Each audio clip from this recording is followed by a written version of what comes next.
Though independence from Britain was the main focus of the colony's call for rebellion, Americans knew changes were needed in other areas of life as well. While many people complained of taxation without representation, others were also demanding reform in social areas. A light was beginning to be shed on the issues of social equality, voting rights, slavery, religion, and women's rights.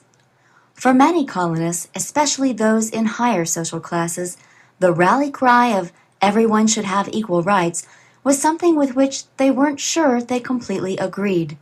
Some feared equality for all social classes would lead to unlawful outbursts like those that occurred during the Stamp Act crisis and the Boston Tea Party.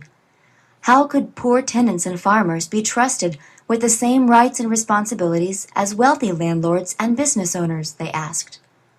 Others were not keen on giving everyone the right to vote in public elections.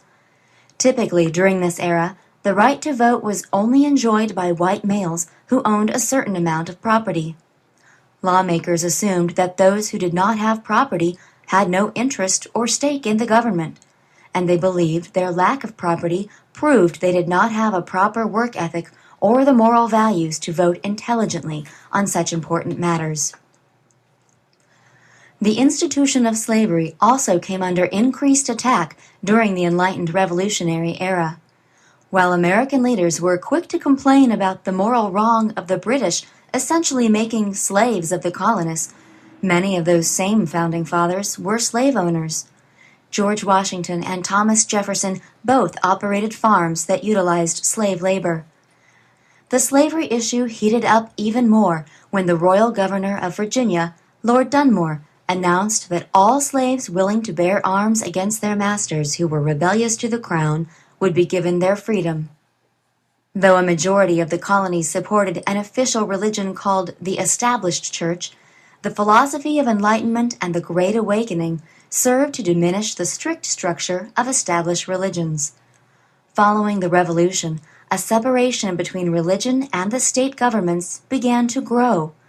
Most states decreased their support for religious institutions, stating the burden of maintaining a church should be on the shoulders of individual members of the church. In 1786, Thomas Jefferson proposed the Statute of Religious Liberty to the legislature. Our civil rights have no dependence on our religious opinions, any more than our opinions in physics or geometry.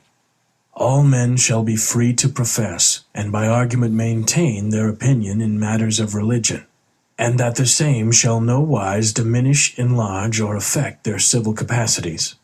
Thomas Jefferson, 1786. The Revolution also began to stir cries for change in the area of women's rights. While the popular opinion of the time was women lacked the necessary intellect or emotional stability to deal with complex and sordid political issues, philosophers such as John Locke had already stated that because women had the ability to reason, they should be entitled to an equal voice in voting on public issues. Though her views differed from those of her husband, Abigail Adams, the wife of John Adams, hoped the revolution would bring an opportunity for women to gain equal rights with men. As she helped set the course of the nation, Abigail Adams encouraged her husband to remember the ladies and be more generous and favorable to them than your ancestors. Though they were not given total equality immediately, the social status of women did improve following the revolution. Women gained more educational opportunities and gained higher profiles in society. While the Revolutionary War did not immediately result in a perfect human society, as many enlightened thinkers hoped, it did result in creating an environment where reform and the means for producing social change would be possible.